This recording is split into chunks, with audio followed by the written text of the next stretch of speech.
नमस्कार दोस्तों, ज्ञान की नगरी काशी से मेटजी ट्यूटोरियल का सादर प्रणाम। दोस्तों, लास्ट वीडियो में मैंने principle of superposition of Coulomb's law discuss किया था। आज मैं एप्लीकेशन ऑफ कूलम्स लॉ में इलेक्ट्रोस्टैटिक इक्विलिब्रियम डिस्कस करूंगा। तो इलेक्ट्रोस्टैटिक इक्विलिब्रियम है क्या, वो आपको मैं बताता हूं। इलेक्ट्रोस्टैटिक इक्विलिब्रियम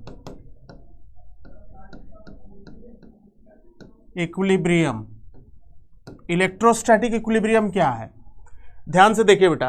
अगर ये दो चार्जेस हैं Q और Q, अगर ये दो चार्जेस Q और Q हैं और मिड पॉइंट पे ये चार्ज कैपिटल Q है, तो इस पर नेट फोर्स जीरो होगा। और ये चार्ज जो है इक्विलिब्रियम में एग्जिस्ट करेगा। इस चार्ज के इक्विलिब्रियम में होने की कंडीशन ये होगी, देखिए, अगर इस चार्ज पर इस चार्ज का रिपल्सन देखें तो फोर्स का डायरेक्शन इधर होगा, और इस चार्ज पर इस चार्ज का देखें तो फोर्स का डायरेक्शन इधर होगा। दोनों का नेट अगर निकालें तो इस चार्ज पर नेट फोर्स जीरो होगा।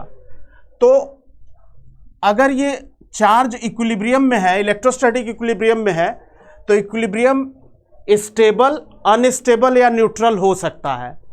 तो स्टेबल होने की कंडीशन ये है, स्टेबल इक्विलिब्रियम होने की कंडीशन ये है कि फर्स्ट पॉइंट तो इसमें ये है कि अगर इस चार्ज को हम स्लाइटली डिस्प्लेस करके छोड़ें, इस चार्ज को स्लाइटली डिस्प्लेस करके छोड़ें और ये चार्ज SHM करने लगे, इस चार्ज को कैपिटल Q को स्लाइटली डिस्टर्ब करके छोड़ें, डिस्प्लेस करके छोड़ें, और ये चार्ज अगर SHM करने लगे, तो ये चार्ज जो है स्टेबल इक्विलिब्रियम में होगा। दूसरी बात जो इसके साथ है वो ये है कि इनिशियल पोटेंशियल एनर्जी चार्ज की फाइनल पोटेंशियल एनर्जी से कम होगी। इसको मैं थोड़ा सा आपको एक्सप्लेन करना चाहूँगा। जैसे सपोज कर लीजिए, ये एक हेमिस्फेरिकल बाउल है और इसमें कोई चार्ज पार्टिकल इसके बेस पे लाई कर रहा है। ये चार्ज पार्टिकल है, यहाँ पे लाई कर रहा है, यानी रेफरेंस लेवल पे लाई कर रहा है। रेफरेंस लेवल पे लाई कर रहा है अगर चार्ज, तो यहाँ पे रेफरेंस लेवल पे इसकी पोटेंशियल एनर्जी चार्ज की जीरो होगी, क्योंकि हाइट h जीरो है। अब अगर इस चार्ज को हम स्लाइटली डिस्प्लेस करके यहाँ ला करके छोड़ें, यहाँ पे डिस्प्लेस करके छोड़ें, तो ये चार्ज इस तरह से ऑसिलेट करेगा और यहाँ पे इसकी जो फाइनल पोटेंशियल एनर्जी है, ये इनिशियल पोटेंशियल एनर्जी जीरो है, यहाँ पे हाइट रेफरेंस लेवल से बढ़ गई तो पोटेंशियल एनर्जी बढ़ जाएगी। तो ये कंडीशन स्टेबल इक्विलिब्रियम की है। स्टेबल इक्विलिब्रियम के बाद दूसरा है अनस्टेबल इक्विलिब्रियम। अनस्टेबल इक्विलिब्रियम में क्या होता है बच्चों कि अगर चार्ज को डिस्प्लेस करके छोड़े और चार्ज उसी डायरेक्शन में अपने मोशन को कंटिन्यू करे तो अनस्टेबल इक्विलिब्रियम होता है। इसको एग्जांपल के तौर पे मैं आपको समझाता हूं। जैसे सपोज कर लीजिए कि अगर ये चार्ज इक्विलिब्रियम में है और इसको मैं y एक्सिस के लॉन्ग डिस्प्लेस करता हूं। अगर y एक्सिस के लॉन्ग डिस्प्लेस करके यहां छोड़ूंगा, तो ये चार्ज जो है, इस चार्ज पर इस चार्ज का जो फोर्स है, मैंने आपको बताया था प्रिंसिपल ऑफ सुपरपोजिशन में, ये फोर्स इधर होगा और इस वाले चार्ज पर इस वाले चार्ज का जो फोर्स होगा वो इधर होगा। इन दोनों का, इसको अगर आगे बढ़ा दें और इसको भी इस डायरेक्शन में प्रोड्यूस कर दें तो नेट फोर्स इधर लगेगा। यानी जिस डायरेक्शन में डिस्प्लेसमेंट दिया है उसी डायरेक्शन में फोर्स लगेगा, तो चार्ज उसी डायरेक्शन में मोशन को कंटिन्यू करेगा और ये अनस्टेबल इक्विलिब्रियम होगा। तो इसका मतलब ये है कि चार्ज फ्लाई ऑफ करेगा, चार्ज जो है फ्लाई ऑफ करेगा। और दूसरी बात इसमें है कि पोटेंशियल एनर्जी जो इनिशियल है वो greater than potential energy final होगी, यानी कि इनिशियल पोटेंशियल एनर्जी ज़्यादा होगी और फाइनल पोटेंशियल एनर्जी जो है वो कम होगी, यानी पोटेंशियल एनर्जी डिक्रीज करेगी, तो ये अनस्टेबल इक्विलिब्रियम होगा। इसका एक एग्जांपल आपको मैं समझाता हूं। इसका जो एग्जांपल है अनस्टेबल का, उसको देखते हैं। जैसे सपोज कर लीजिए ये एक हेमिस्फेरिकल बाउल है, इस तरह से, ये रेफरेंस लेवल है ग्राउंड, और यहां पे कोई चार्ज पार्टिकल है, चार्ज क्यू यहां पे है। तो रेफरेंस लेवल से मैक्सिमम हाइट पे यहां पे है, तो यहां पे इनिशियल पोटेंशियल एनर्जी मैक्सिमम है। यहां पे अगर इस चार्ज को स्लाइटली डिस्प्लेस करके छोड़ें तो चार्ज इसी डायरेक्शन में फ्लाई ऑफ कर जाएगा, चार्ज इसी डायरेक्शन में फ्लाई ऑफ कर जाएगा और इसकी पोटेंशियल एनर्जी डिक्रीज करती जाएगी और फाइनली रेफरेंस लेवल पे आएगा तो जीरो हो जाएगी। यानी ये वाला चार्ज इस पॉइंट पर अनस्टेबल इक्विलिब्रियम में है। जो थर्ड टाइप का इक्विलिब्रियम है उसको कहते हैं बच्चों न्यूट्रल इक्विलिब्रियम। न्यूट्रल इक्विलिब्रियम क्या है? न्यूट्रल इक्विलिब्रियम का मतलब ये है कि चार्ज को, अगर ये कोई चार्ज पार्टिकल है, इसको हम डिस्प्लेस करके छोड़ें तो जहां छोड़ेंगे अगर चार्ज वहीं पे स्टे कर जाएगा, तो ये न्यूट्रल इक्विलिब्रियम में होगा और initial potential energy final potential energy के बराबर होगी। तो इस तरह से ये इलेक्ट्रोस्टैटिक इक्विलिब्रियम के 3 केसेस हो गए, स्टेबल इक्विलिब्रियम, अनस्टेबल इक्विलिब्रियम और न्यूट्रल इक्विलिब्रियम। इस पर एक क्वेश्चन मैं आपको कराता हूं और क्वेश्चन इस तरह से है, ध्यान से देखिए। क्वेश्चन ये है कि 2 चार्जेस हैं Q और Q, 2 चार्जेस हैं Q और Q, मिड पॉइंट पे चार्ज कैपिटल Q है, इस पर नेट फोर्स 0 है। इस चार्ज को स्लाइटली डिस्प्लेस कर दिया पॉजिटिव x डायरेक्शन में और यहां पर छोड़ दिया। अगर मैं ये पूरी सेपरेशन 2r कंसीडर कर लेता हूं, ये मिड पॉइंट है तो नेचुरली ये r होगा और यहां से लेके यहां तक r होगा। अब अगर ये वाला चार्ज यहां आ गया, इस चार्ज को हमने डिस्प्लेस करके यहां रख दिया, तो ये डिस्टेंस हो जाएगी r प्लस एक्स और ये वाली डिस्टेंस हो जाएगी r माइनस एक्स। यहां से यहां तक की डिस्टेंस r प्लस एक्स होगी और यहां से यहां तक की डिस्टेंस r माइनस एक्स होगी। तो अब क्या करेंगे कि क्वेश्चन इसमें ये क्वेश्चन कई तरह से पूछा जा सकता है कि इस मिड पॉइंट चार्ज को स्लाइटली डिस्प्लेस किया पॉजिटिव एक्स डायरेक्शन में, तो किस तरह का इक्विलिब्रियम है, स्टेबल है, अनस्टेबल है, न्यूट्रल है, या इसको डिस्प्लेस करके छोड़ा तो ये चार्ज एसएचएम करेगा या नहीं करेगा। फिर इसके बाद अगर एसएचएम करेगा तो इसका टाइम पीरियड कितना है या फ्रीक्वेंसी कितनी है। इस तरह से बहुत सारे क्वेश्चंस बनते हैं। अगर इस चार्ज को हम यहां लाते हैं और इस चार्ज पर नेट फोर्स निकालते हैं, तो इस पर पहले हम इसकी वजह से फोर्स निकालेंगे, इस चार्ज पर इसकी वजह से, तो ये हो जाएगा F1 स्मॉल के Q capital Q upon R plus x का होल स्क्वायर, क्योंकि इस चार्ज और इस चार्ज के बीच की डिस्टेंस R प्लस एक्स है।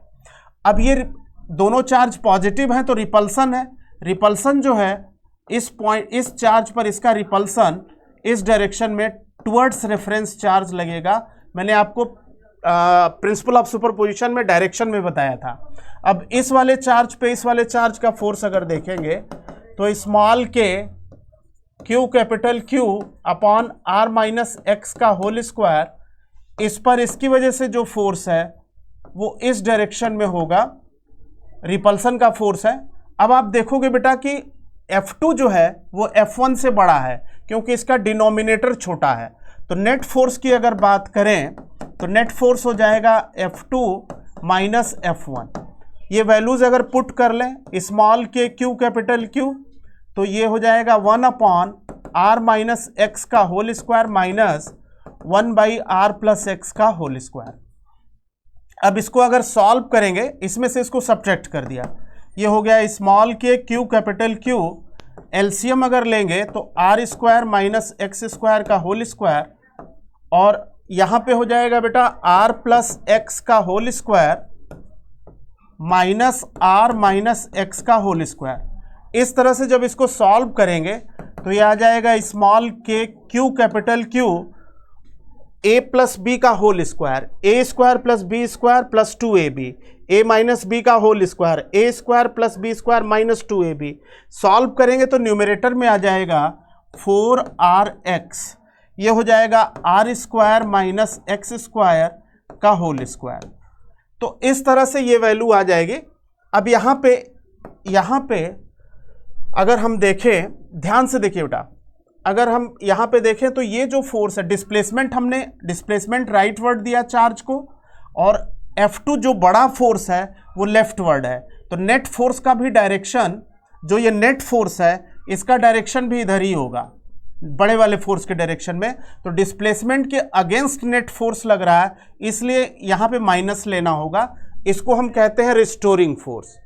इसको अगर हम रिस्टोरिंग फोर्स कहते हैं तो ये हो जाएगा minus small k q capital Q, और ब्रैकेट टर्म हो जाएगा 4 अपॉन आर क्यूब, और इसको बाहर ले सकते हैं x। कंडीशन होल्ड करा दी, if r much greater than x।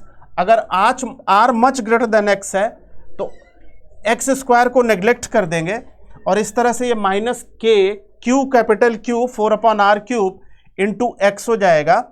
अब यहाँ से एक बात जो क्लियर होती है बच्चों, आप जानते हो कि फोर्स जो है m इंटू ए है। अगर फोर्स m इंटू ए है तो इस यहाँ से a जो हो जाएगा वो हो जाएगा minus small k q capital Q upon m, और इसके बाद ये ब्रैकेट टर्म यहाँ पे एज इट इज आ जाएगा। तो इतना आप देख लीजिए, फिर नेक्स्ट पेज पे इसको आगे मैं कंटिन्यू करता हूँ।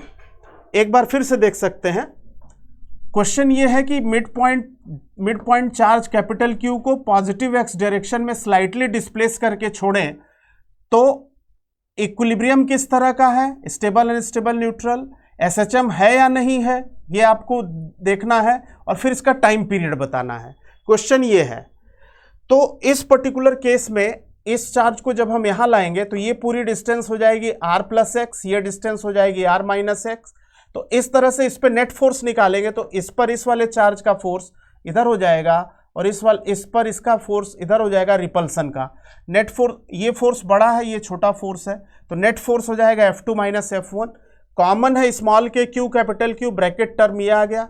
एलसीएम लेके सॉल्व किया तो ये टर्म ये आ गया। कंडीशन होल्ड करा दी r much greater than x का, तो एक्स स्क्वायर को नेग्लेक्ट कर दिया, r पावर 4 हो गया, एक r कैंसिल हो गया तो 4/r क्यूब हो गया। अब नेक्स्ट पेज पे अगर इसी को कंटिन्यू करें, और यहाँ पे नेचुरली 4/r क्यूब है, तो नेक्स्ट पेज में अगर इसको कंटिन्यू करें तो ये हो जाएगा। इसके बाद अगर हम a यहाँ पे लिखें, एक काम करते हैं, माइनस इसको ब्रैकेट टर्म लिख सकते हैं, small k q capital Q divided by m और r क्यूब, और यहाँ 4 कर देते हैं। ये जो 4/r क्यूब है यहाँ मल्टीप्लाई कर देते हैं, और बाहर x है, बाहर x है तो यहाँ पे x कर देंगे। अब यहाँ से जो कंडीशन होल्ड कर रही है, यहाँ से कंडीशन होल्ड कर रही है a proportional to minus x, a proportional to minus x, ये SHM की डेफिनेशन है। SHM यानी सिंपल हार्मोनिक मोशन की डेफिनेशन है कि ऑसिलेशन SHM तब है जब acceleration proportional to minus negative of displacement है। तो यानी ये पार्टिकल जो है, ये चार्ज पार्टिकल SHM कर रहा है, और SHM कर रहा है तो टाइम पीरियड इसका तो स्टेबल इक्विलिब्रियम है, ये स्टेबल है। तो इसका टाइम पीरियड कैसे निकलेगा ये आपको निकालना है। टाइम पीरियड के लिए आप नेक्स्ट पेज पे देखिए। नेक्स्ट पेज पे अभी हमने लिखा a is equal to minus under bracket 4 small k q capital Q upon mr cube into x. इसको हम कंपेयर कर लेंगे। SHM में एक्सेलरेशन का फार्मूला होता है माइनस ओमेगा स्क्वायर एक्स। इसको अगर हम कंपेयर कर दें माइनस ओमेगा स्क्वायर एक्स से, तो ओमेगा की वैल्यू आ गई 4 small k q capital Q upon mr cube. अब इसको हम टाइम पीरियड, ओमेगा बराबर 2 पाई बाई टी है, तो t हो जाएगा 2 पाई 2 पाई अंडर रूट, अगर टी निकालना है तो 2 pi under root mr cube upon 4 small k q capital Q. तो इस तरह से ये टाइम पीरियड जो है इस ऑसिलेटिंग चार्ज पार्टिकल का आ जाएगा, ऑसिलेटिंग चार्ज पार्टिकल का ये टाइम पीरियड आ जाएगा। तो इस पर्टिकुलर क्वेश्चन में तीन पार्ट हो गए कि इक्विलिब्रियम किस तरह का है, स्टेबल। दूसरा पार्ट इसका है कि एसएचएम कर रहा है या नहीं कर रहा है, तो एसएचएम परफॉर्म कर रहा है, और अगर एसएचएम कर रहा है तो इसका टाइम पीरियड कितना है। तो इस तरह से जो है ये पूरा क्वेश्चन जो है कंप्लीट हो गया। अब इसी क्वेश्चन को अगर दूसरे तरह से देखें, इसी क्वेश्चन को सपोज कर लीजिए इस तरह से दे दिया कि दो चार्जेस हैं Q और Q, मिड पॉइंट पे -Q चार्ज है और इसको y एक्सिस के लॉन्ग डिस्प्लेस कर दिया, ये R और R है, ये चार्ज आ गया यहाँ पे -Q, इसको यहाँ से मिला दिया और इसको यहाँ से मिला दिया, ये हो गया under root R square plus y square, और ये हो जाएगा under root R square plus y square. अब आप पूछे कि ये चार्ज एसएचएम करेगा या नहीं करेगा, इस चार्ज -Q को यहाँ ले जाके छोड़ेंगे तो एसएचएम कर रहा है या नहीं कर रहा है, और इक्विलिब्रियम स्टेबल है या नहीं है। तो आप ऐसा करो, इस वाले माइनस चार्ज पे इस वाले चार्ज का अट्रैक्शन देखो, F1 इधर होगा, और इस वाले चार्ज पर इस वाले चार्ज का अट्रैक्शन इधर होगा। डायरेक्शन के लिए आप लास्ट वीडियो देख सकते हैं प्रिंसिपल ऑफ सुपरपोजिशन वाले में। अब आप क्या करोगे बेटा कि एक हॉरिजॉन्टल लाइन यहाँ से ड्रॉ करोगे और एक वर्टिकल लाइन ड्रॉ करोगे। ये एंगल आप थीटा मान लो, ये एंगल भी थीटा मान लो। अब जो F1 है उसका F1 का ये कंपोनेंट आप लोगे तो ये हो जाएगा F1 cos theta, vector resolution use कर लिया, और F1 का ये वाला जो कंपोनेंट है ये वाला, ये हो जाएगा F1 sin थीटा। इसी तरह से F2 ले अगर, तो इसका F2 का ये कंपोनेंट हो जाएगा F2 cos थीटा, और ये वाला कंपोनेंट हो जाएगा F2 sin थीटा। तो इस तरह से हम इस फोर्सेस को रिजॉल्व कर लेंगे, और F1 और F2 की वैल्यू अगर हम लिखें तो दोनों का मैग्नीट्यूड सेम है। F1 और F2 इस पर इसकी वजह से है small k q capital Q, इसका स्क्वायर हो जाएगा R square plus y square, क्योंकि रूट में है तो रूट का स्क्वायर करेंगे तो R square plus y square हो जाएगा। दोनों वैल्यूज सेम है, F1 और F2 दोनों की वैल्यूज सेम है, तो ये और ये कैंसिल हो गया। नेट फोर्स की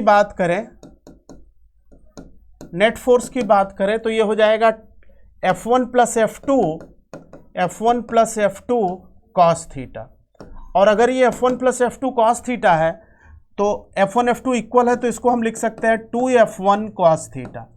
F1 की ये वैल्यू पुट कर दें तो ये हो जाएगा small k 2Q capital Q divided by R square plus y square into cos theta. अगर लें तो cos थीटा इस राइट एंगल ट्रायंगल में आप ध्यान से देखो, cos थीटा हो जाएगा बेस अपॉन हाइपोटेन्यूज, यानी y upon under root R square plus y square. तो अब यहाँ पे आप लिख सकते हो small k 2Q capital Q upon ये हो जाएगा R square plus y square power 3/2, और यहाँ पे इंटू वाई। अब यहाँ कंडीशन आप होल्ड करा दो, यहाँ कंडीशन आप होल्ड करा सकते हो, small k 2Q capital Q, condition है R much greater then Y। अगर R much greater then Y है तो वाई स्क्वायर को हम नेग्लेक्ट कर देंगे, R मच ग्रेटर यानी डिस्प्लेसमेंट बहुत छोटा है, वाई स्क्वायर को नेग्लेक्ट करेंगे तो यहाँ पे हो जाएगा R का पावर 3, ये हो गया R पावर 3 और इंटू वाई, ये ब्रैकेट टर्म हो गया इंटू वाई। अब आप यहाँ पे ध्यान से देखो बेटा, डिस्प्लेसमेंट आपने पॉजिटिव वाई डायरेक्शन में दिया और नेट फोर्स जो है नेगेटिव वाई डायरेक्शन में लग रहा है, तो ये जो नेट फोर्स है वो रिस्टोरिंग नेचर का फोर्स है, रिस्टोरिंग नेचर का फोर्स है। तो इसको आप यहाँ पे F बराबर हो जाता है ma is equal to minus under bracket small k 2Q capital Q divided by R cube into y है।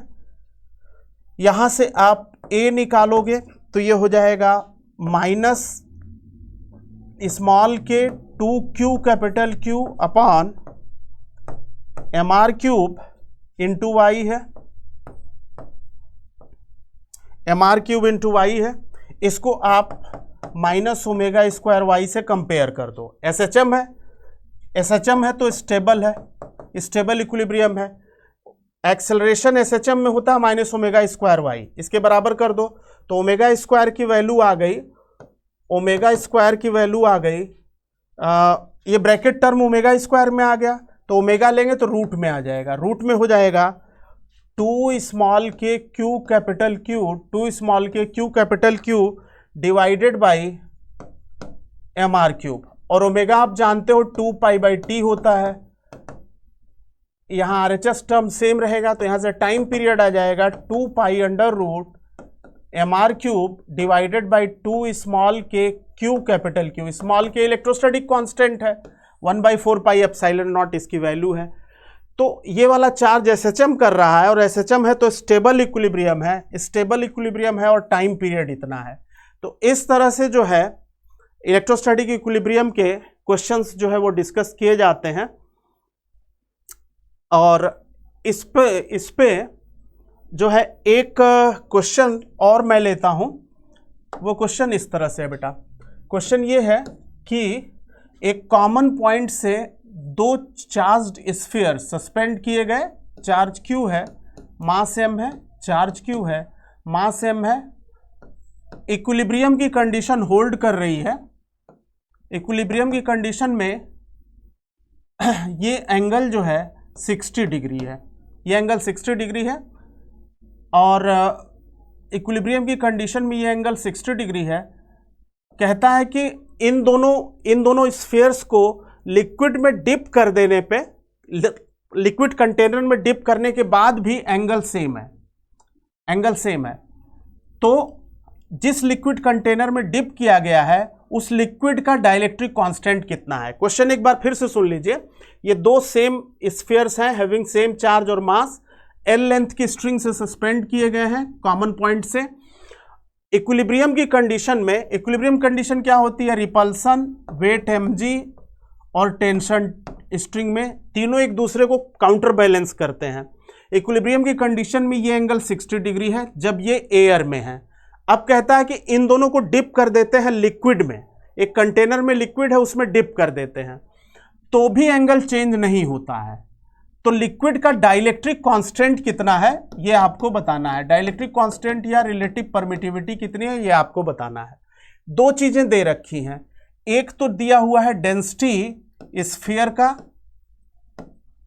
जिसको हम जनरली रो लिखते हैं, ये 1.6 ग्राम पर cc है, क्यूबिक सेंटीमीटर, और जिस लिक्विड में डिप किया गया है उस लिक्विड की डेंसिटी है,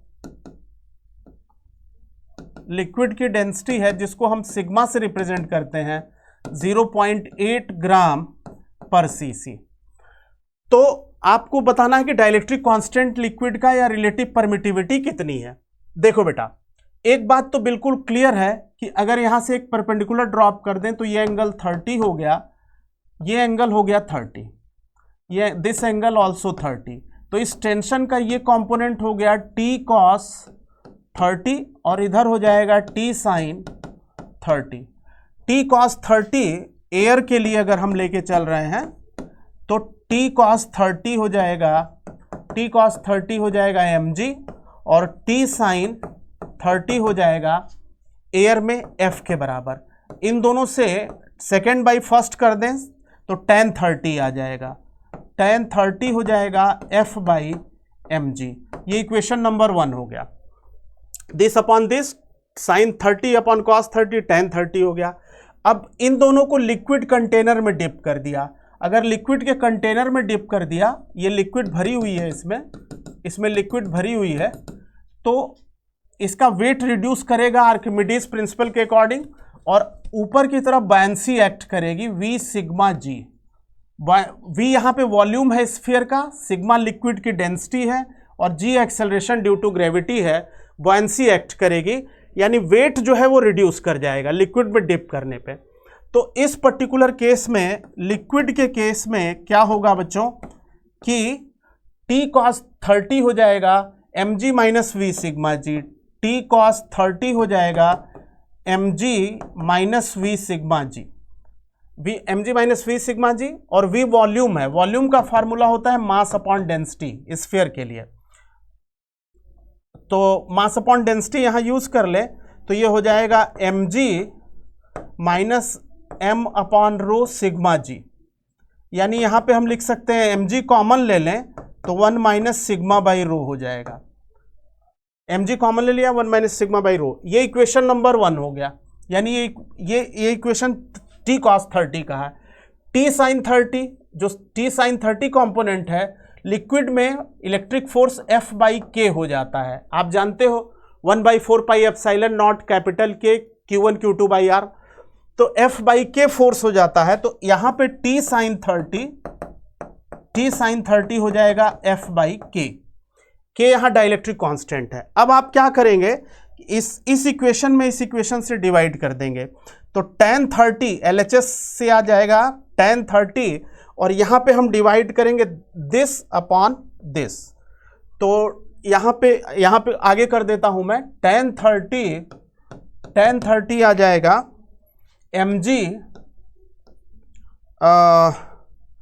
mg 1 minus sigma by rho divided by F by के, tan 30 F बाई के, tan 30 की बात करें तो दिस डिवाइडेड बाई दिस, यानी F बाई के डिवाइडेड बाई दिस, इसको हम लिख सकते हैं F बाई के divided by mg 1 minus sigma by rho. तो अब ये इसको अगर इक्वेशन नंबर 2 ले लें, अब आप ध्यान से देखो बेटा, इक्वेशन नंबर 1 में LHS में tan 30 है, इक्वेशन नंबर 2 में भी LHS में tan 30 है, तो इसका मतलब दोनों का LHS सेम है तो दोनों का RHS भी सेम होगा, यानी F बाई mg जो होगा वो हो जाएगा F बाई के mg, और ये हो जाएगा 1 minus sigma by rho, mg और mg कट गया, F और F कट गया, तो k यहां से आ गया rho upon rho minus sigma, और रो की वैल्यू यहां पे रो जो दिया हुआ है 1.6 है, और सिग्मा जो है रो दिया है 1.6, सिग्मा दिया है 0.8, तो यहां पुट कर दीजिए 1.6 माइनस 0.8, इसको सॉल्व करेंगे बेटा तो ये जो आ जाएगा वो 2 आ जाएगा, ये इसका आंसर हो जाएगा। इसको आप ध्यान से देख लीजिए। तो बच्चों, इलेक्ट्रोस्टैटिक इक्विलिब्रियम पर बेस्ड ये हम लोगों ने कुछ क्वेश्चंस डिस्कस किए इस वीडियो में। नेक्स्ट वीडियो में मैं इलेक्ट्रिक फील्ड स्टार्ट करूंगा। ठीक है बच्चों, थैंक यू।